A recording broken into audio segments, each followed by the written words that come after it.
નમસ્કાર મિત્રો, સ્વાગત છે તમારું અમારી યુટ્યુબ ચેનલમાં। મિત્રો, વડોદરા મ્યુનિસિપલ કોર્પોરેશન દ્વારા ફિલ્ડ વર્કરની ભરતી પાડવામાં આવેલી છે। તો મિત્રો, તેની લાયકાત, વયમર્યાદા, અગત્યની તારીખો તેના વિશે આપણે માહિતી જાણીશું। અને મિત્રો, આ ભરતી માત્ર ધોરણ 8 પાસ માટે છે। કુલ જગ્યાની વાત કરીએ તો 448 જગ્યાઓ છે।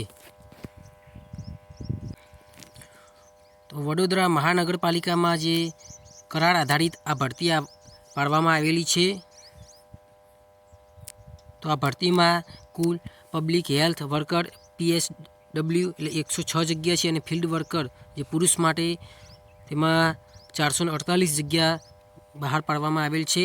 તો તેના ફોર્મ ઓનલાઈન 1/1/2026થી તારીખ 10/1/2026 સુધી ઓનલાઈન અરજી ફોર્મ ભરી શકાશે। કોઈપણ સંજોગોમાં ટપાલ કે રૂબરૂ અરજી સ્વીકારવામાં આવશે નહીં, ફક્ત ઓનલાઈન અરજી કરવાની રહેશે।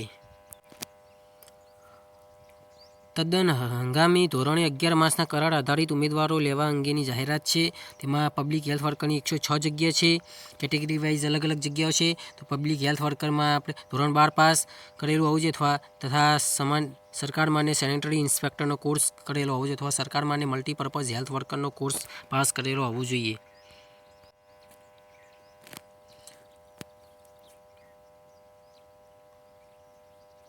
અને કોમ્પ્યુટરનું બેઝિક્સ કોર્સનો પાસ કરેલો હોવો જોઈએ। CCCનું સર્ટિફિકેટ હોવું જોઈએ।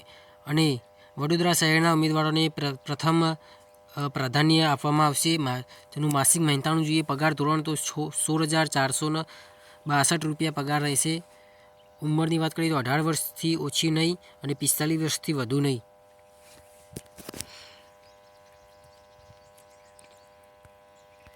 અને ફિલ્ડ વર્કરમાં જે પુરુષ માટે છે તેમાં 448 જગ્યા કેટેગરી વાઇઝ અલગ અલગ જગ્યા આપેલી છે।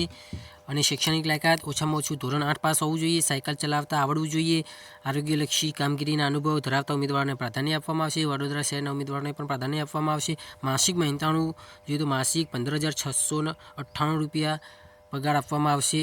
અને ઉંમરની 18થી 45 વર્ષની ઉંમર રહેશે। નિમણૂકની મુદ્દત તદ્દન મિત્રો 11 માસના કરાર આધારિત ભરતી છે। જે પ્રમાણે ધોરણ પાસ કરેલ છે તે પ્રમાણે ગુણ આપવામાં આવશે। 8 pass, 9 pass, 10 pass, 12 pass, college 11 pass જે હોય એ પ્રમાણે ગુણ આપવામાં આવશે। અને કોઈ ક્ષેત્રનો અનુભવ હશે તો એ પ્રમાણે પણ માર્ક્સ આપવામાં આવશે। અને વડોદરા શહેરના સ્થાનિક રહેવાસીને અલગથી 10 માર્ક્સ આપવામાં આવશે। એ સિવાય આરોગ્ય વિભાગના કોઈ પ્રમાણપત્ર હોય તો તેના ગુણ આપવામાં આવશે। અને COVID-19માં જે VMCમાં કોઈ કામગીરી કરી હોય તો તેના માર્ક્સ આપવામાં આવશે। કુલ 150 માર્ક્સ ગણાશે। મિત્રો, આ www.vmc.gov.in વેબસાઇટ પરથી તમે ઓનલાઈન અરજી ફોર્મ ભરી શકો છો। તારીખ 1/1/2026થી ફોર્મ શરૂ થઈ ગયા છે અને છેલ્લી તારીખ 10/1/2026 લાસ્ટ ડેટ ફોર્મ ભરવાની રહેશે। થેન્ક્સ।